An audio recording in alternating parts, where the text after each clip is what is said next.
Europe 1. 8h13, votre invité, Sonia Mabrouk, est philosophe. Bienvenue sur Europe 1 et bonjour Michel Onfray. Bonjour. Nous allons parler de votre nouvel ouvrage, La Nef des Fous, tome 2, choses vues et entendues en France et à travers la planète, qui sont autant de signes de notre dérèglement, de la planète notamment. Justement, commençons par ce grand dérèglement et ce scandale autour des maisons de retraite Orpea et les révélations sur des cas de maltraitance qui ont provoqué une profonde onde de choc. De quoi ce scandale est-il le révélateur selon vous dans notre société ?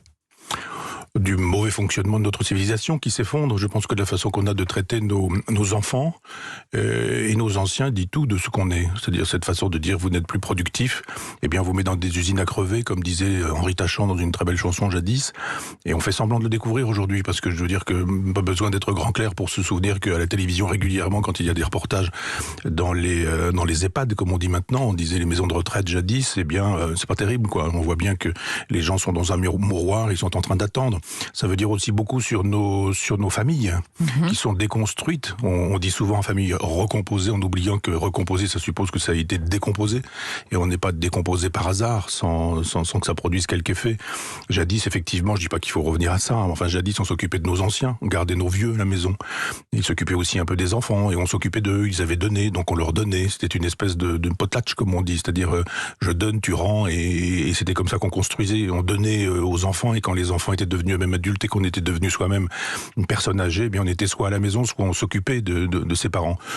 Aujourd'hui, on délègue l'affection, on délègue l'amour, on délègue la tendresse, on délègue les enfants aux nounous le matin, on délègue les anciens à des dames qui sont sous-payées, enfin des personnels qui sont sous-payés, et puis on est dans des dispositifs capitalistes, hein, donc effectivement il s'agit d'être rentable, donc c'est rentable les vieux. Les morts aussi, vous savez, on devrait pouvoir parler des pompes funèbres, c'est toujours très rentable ces choses-là. Vous dites on délègue et peut-être qu'on relègue aussi. Le dernier roman de Houellebecq intitulé Anéantir évoque justement cette situation. La vieillesse est dépréciée, reléguée. Est-ce que vous y voyez une mutation même anthropologique, au sens où l'expérience acquise tout au long d'une vie, eh bien, elle est supplantée par le culte peut-être du jeunisme? Oui, c'est ça, vous avez raison. C'est-à-dire qu'effectivement, il faut être jeune et il faut être performant et il faut pas être malade non plus.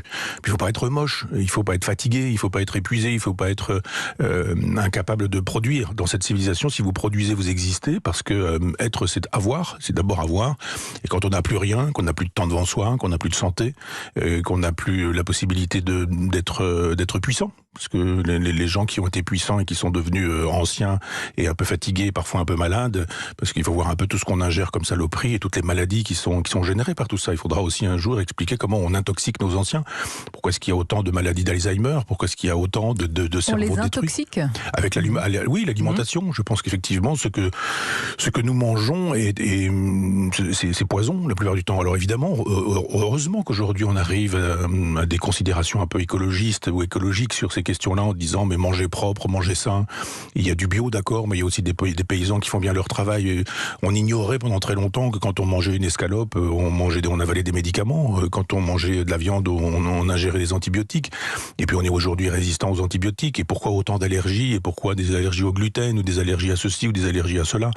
Moi, quand j'étais enfant, il y avait pas d'allergiques, pratiquement pas d'allergiques, de rares asthmatiques. Aujourd'hui, tout le monde est plus ou moins allergique, plus ou moins asthmatique. On est allergique à des coques et à rien finalement. Oui. Parfois c'est une réalité, parfois peut-être pour se faire remarquer, qui sait. En tous les cas, ce sujet, Michel Onfray, de la vieillesse, du grand âge, mériterait une large part dans la campagne présidentielle en cours, dont vous dites qu'elle n'a pas lieu, cette campagne. Qu'elle n'a pas lieu. C'est-à-dire que nous sommes en train de parler peut-être du néant ou de rien. Qu'est-ce que vous entendez par là? Parce qu'il y a un grand imposteur qui se trouve au pouvoir, qui est quand même Emmanuel Macron, dont tout le monde sait qu'il ira, et qui ne nous dit pas qu'il y va. C'est-à-dire que pour l'instant, il est en train d'utiliser l'argent du contribuable pour faire campagne. Il distribue des milliards. Et puis il circule. N'est-ce pas, on peut le déplorer, la logique de la Ve République? Comment faire autrement, dans un temps aussi court, rester président jusqu'au bout et candidat malgré tout? Non, je crois qu'on peut se comporter autrement. Il y a de la décence. Enfin, je suis pas sûr que ce monsieur connaisse la décence. Et la décence voudrait que très vite ou très tôt, on fasse savoir qu'on est un candidat. Et que, effectivement, il y a des choses qu'on s'interdit. Si personne ne nous les interdit, on peut se les interdire soi-même.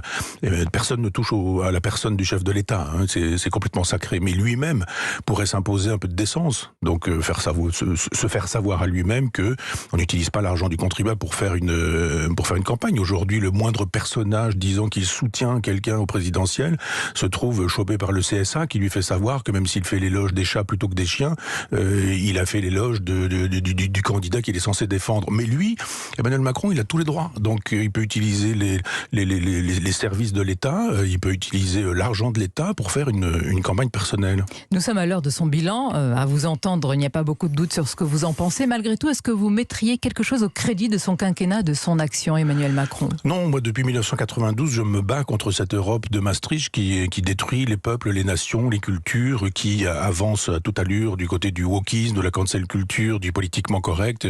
Et je disais la même chose avec Hollande, je disais la même chose avec Sarkozy, et je dis la même chose avec Mitterrand depuis 1983. J'ai dit ça aussi de Chirac. C'est-à-dire que je fais mon travail de philosophe d'une certaine manière. Et je ne parle même pas de ma position de gauche libertaire, mais de mon travail de philosophe. Je ne vois pas ce qu'on peut mettre à son crédit. Alors il va nous dire, ah ben oui, mais j'ai eu les gilets jaunes, mais comment a-t-il géré la question des gilets jaunes? Que disaient les gilets jaunes? Il n'a rien fait pour les gilets jaunes.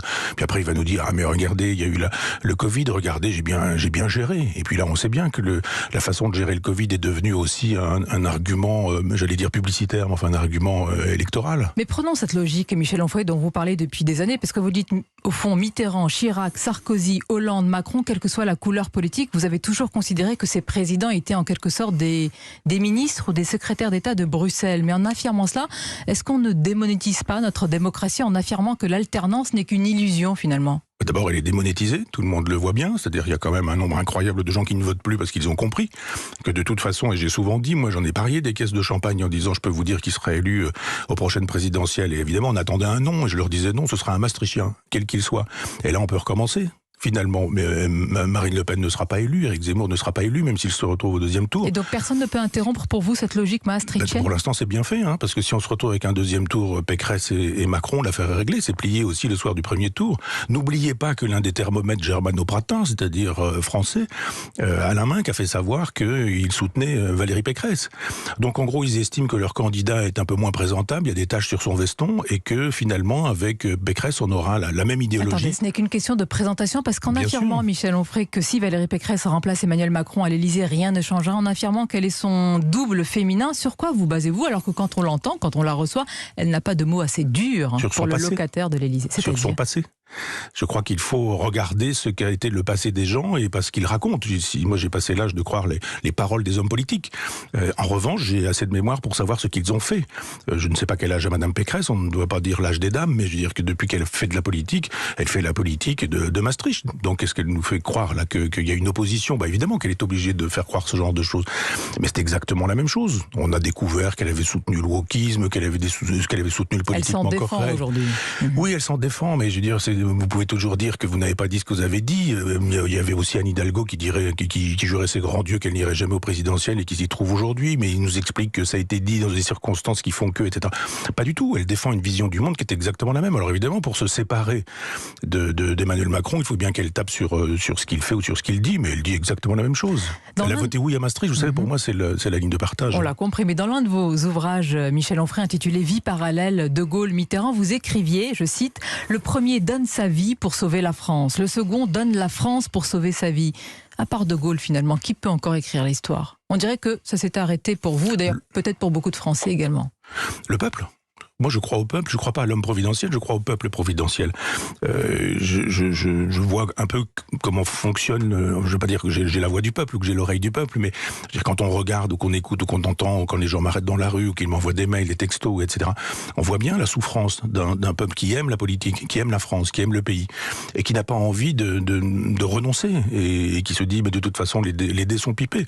Notre démocratie n'existe plus, elle est complètement formelle. Notre constitution n'existe plus. On a prétendument un conseil constitutionnel qui est là pour nous dire je veille à ce que les virgules soient respectées, mais on a déjà, je ne sais pas, une vingtaine de fois touché à cette constitution, et notamment quand elle nous dit que la France est souveraine, on dit non, la France n'est plus souveraine, c'est l'Europe qui l'est. Donc on n'est plus dans une démocratie, on n'est même pas dans une république. Pour le coup, tout le monde n'a que ce mot-là à la bouche, mais la république, c'est pas ça. Le pouvoir du peuple par le peuple pour le peuple. Vous êtes un homme du peuple, vous êtes aussi un homme de gauche, n'en déplaise à beaucoup. Vous devez souffrir également de ne voir personne émerger, de ne voir personne porter ce que vous dites. Peut-être qu'il y a quelqu'un, finalement, je ne sais pas, peut-être qu'il y a quelqu'un à gauche qui émerge. malgré tout, pour vous? Non, il y a des choses intéressantes chez Fabien Roussel, mais je veux dire que c'est quand même un peu compliqué. On aimerait bien un aggiornamento qui nous permettrait de dire, bon, on a fait fausse route quand on était avec Mélenchon pour des raisons d'islamo-gauchisme, enfin que ce soit un peu plus clair. Puis refaire quelque chose aussi sur l'histoire. Mais enfin bon, on va pas être exigeant sur l'histoire du Parti communiste français. Non, mais qu'y a-t-il d'intéressant chez le candidat Fabien Roussel? Le souci d'un vrai peuple, quoi. C'est ce que j'ai appelé un jour dans un papier du Figaro le peuple old school. C'est-à-dire quand la gauche de droite, la gauche de Libé, de l'Obs, de France Inter, etc., nous fait savoir qu'il faut défendre les idées de Giscard et que c'est ça être de gauche, il y a effectivement un peuple dont on a dit qu'il était parti chez Marine Le Pen et qu'il fallait l'y laisser. Et qu'il fallait refaire un peuple avec les femmes du néo-féminisme, avec les migrants, avec les étrangers, etc. C'était la grande étude à l'époque de Terranova, oui. Laisser les classes populaires. Et là, avec Fabien Roussel, on a le retour du peuple old school. Et d'un seul coup, il nous dit une bonne entrecôte avec un coup de rouge et puis un peu de fromage. Et d'un seul coup, on se dit mais qu'est-ce que c'est que ce raciste, ce fasciste? Il nous fait l'éloge de la côte de bœuf. Vous imaginez, c'est Vichy, c'est Pétain, ce type, c'est Adolf Hitler. On se dit mais quel délire, quoi, quel délire. Mais il est un peu inaudible, il n'est pas forcément crédible. Il fait un petit 3%, ce qui est déjà beaucoup, je dirais. Mais il y aurait une refondation de la gauche à faire. D'ailleurs, on va le faire avec Front Populaire. Je vais vous donner une info. Cet été, on va faire une rencontre qui va nous permettre de refonder la gauche en disant pas de gauche wokiste, pas de gauche cancel culture, pas de gauche libérale, pas de gauche maastrichtienne, mais reprendre une gauche qui serait proudhonienne, girondine, la gauche des provinces, etc. Bien, mais vous voyez venir la question, même s'il n'y a pas d'homme ou de femme providentielle, derrière qui cette gauche que vous décrivez pourrait-elle s'incarner? Nous avons des noms. Mais justement, c'est ma question, vous avez compris, Michel Onfray. Mais pour la prochaine présidentielle, c'est dans quelques mois. Vous en faites partie également? Non, mais ça, j'ai déjà dit que je n'en serais pas personnellement et je continuerai comme ça. Je ne serai jamais candidat au présidentiel et vous pourrez faire comme avec Anne Hidalgo, me ressortir régulièrement. Je ne serai jamais candidat. Mais on a des jeunes brillants, des jeunes garçons, des jeunes filles à Front Populaire et on a envie de les fédérer un petit peu. Ils sont sensibles au discours, justement girondin, en disant mais il y a pas l'homme providentiel, c'est toujours un peu problématique.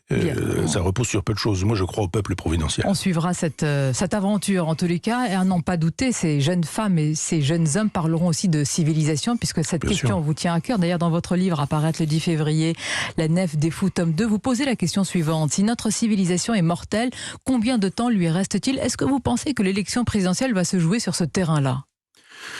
Disons que le mérite d'Éric Zemmour, c'est d'avoir posé le sujet sur la table, en disant, quand il dit c'est la fin du monde ou c'est moi, et il faut m'élire et la France va être sauvée, je n'y crois pas beaucoup. Moi, je pense que c'est fini, je l'ai déjà beaucoup dit. Mais je pense qu'on peut être dans l'élégance. Pour le coup, gaulienne, le général de Gaulle savait aussi que c'était fichu. Lui, il disait, bon voilà, je suis une parenthèse, après moi, je ne sais pas ce que ça donnera. Il faisait semblant de croire à une France millénaire. Je sais pas ce qui va se passer, mais elle tient à un fil, notre civilisation, à très peu de choses. Imaginez un Bataclan à l'envers, et je pense que cette civilisation, un grand pan de mur de notre civilisation s'effondrerait, et vraiment, je vois pas ce qui pourrait récupérer cette civilisation. Et je vois pas non plus qu'un homme ou une femme puisse aujourd'hui dire j'arrive au pouvoir, et dans 6 mois ou 1 an, je vais inverser la vapeur. Ça, je n'y crois pas. Mais le sujet est dans le débat, et on peut dire qu'Éric Zemmour n'a pas le monopole de ce sujet, puisque, j'allais dire, dans l'autre côté du spectre politique, Jean-Luc Mélenchon en parle. Donc entre le grand remplacement d'Éric Zemmour, selon lui, et la créolisation que célèbre Jean-Luc Mélenchon... Vous avez raison, j'ai fait un papier pour le dire. J'ai fait un papier pour le dire dans le site de Front Populaire, et on a dit ça y est, on va voter maintenant la France Insoumise, il dit n'importe quoi, etc. Enfin, j'ai un peu l'habitude de ça. Mais ça n'est pas parce qu'on dit de quelqu'un, en l'occurrence Jean-Luc Mélenchon, qu'il a posé lui aussi le problème de la civilisation, que pour autant on va se rallier à lui. Je n'oublie pas son islamo-gauchisme, mais pour moi c'est pas possible de voter pour un islamo-gauchiste. Mais quand quelqu'un nous dit il faut éviter que ne s'aggrave le problème de la civilisation, je dis ah bon, il y a un problème de civilisation chez Mélenchon, c'est formidable. Parce que les gens qui nous disent vous êtes pour ou contre le grand remplacement, si vous êtes pour, c'est que vous êtes de droite. Mais Mélenchon, il est aussi pour le grand remplacement, il appelle ça la créolisation. Alors la créolisation, c'est le grand remplacement de la gauche. Mais si effectivement on pense la même chose à droite et à gauche, c'est qu'effectivement la civilisation s'effondre, et c'est qu'effectivement il y a un remplacement de peuple. Et donc à droite, je le rappelle, enfin le grand remplacement, à gauche ça s'appelle la créolisation. Et je dis, bien bravo à Mélenchon d'avoir enfin découvert qu'il y avait un problème de civilisation. Maintenant, les solutions qu'il apporte ne sont évidemment pas les miennes. Moi, je ne crois pas à la créolisation du monde. Pas plus que je ne crois d'ailleurs au retour de la blouse grise à l'école pour régler le problème de l'illettrisme. Entre les deux, donc... Mon cœur ne balance pas. On a bien compris. On va conclure avec l'un de vos ouvrages, pas celui-ci, La Nef des Fous, mais L'Art d'être français, où vous expliquez justement cette continuité de l'art d'être français. Vous estimez que cette continuité est en danger aujourd'hui ? Elle l'est bien sûr. C'est-à-dire que, par exemple, le livre se porte mal. Je suis en train de lire un livre extraordinaire de Jules Verne qui s'appelle Paris au XXe siècle et qui est un inédit qui a été retrouvé il y a quelque temps et qui nous raconte ce que sera l'année 1960 en 1863. C'est un livre assez extraordinaire, c'est pas stylistiquement extraordinaire, mais enfin c'est très intéressant. Et Jules Verne dit à cette époque-là, on n'aimera plus les classiques, on ne lira plus les classiques. Et les gens résistent en ayant des bibliothèques chez eux, mais ils se cachent. Et on est dans cette période-là. Vous savez que le meilleur livre de l'an dernier, c'est une bande dessinée qui s'est vendue, c'est Astérix. Et qu'aujourd'hui, on dit que le livre se porte bien, mais parce qu'on ajoute les mangas, les BD, les livres sur les chiens, les chats, les chevaux. Astérix, vive les Gaulois, alors. Etc. Et aujourd'hui, on vous dit, mais Madame Bovary, c'est un peu long, c'est un peu compliqué. D'abord, on va l'appeler Ma Bovary, parce qu'il faut absolument que ce soit politiquement correct. Et puis, on va enlever 200 ou 300 pages, parce que c'est quand même un petit peu long, etc. Donc, on est dans une inculture généralisée. Je vois mal qu'on puisse redonner le goût aux enfants des classiques. Vous savez, dans les anciens classiques Larousse, les petits Larousse, là, les petits trucs violets, il y avait des indications de travail que les professeurs pouvaient donner. On disait comparer Racine et Corneille au collège. C'est-à-dire, on pensait qu'un élève au collège était capable de comparer Racine et Corneille. Je ne suis pas bien sûr que tous les professeurs de collège soient capables au pied levé de rédiger une rédaction pour comparer les mérites de l'homme comme il devrait être. Avec Dimitri ce matin. Oui, Michel Onfray, en tout cas, pour redonner le goût de la lecture. Pour redonner le goût, je pense qu'on peut poursuivre la matinale comme ça dans ce cas-là. Pour redonner le goût de la culture, La Nef des Fous, tome 2, année 2021. Michel Onfray, merci d'avoir répondu à nos questions. Bonne journée. Merci beaucoup. Merci Michel Onfray. Merci Sonia. Merci.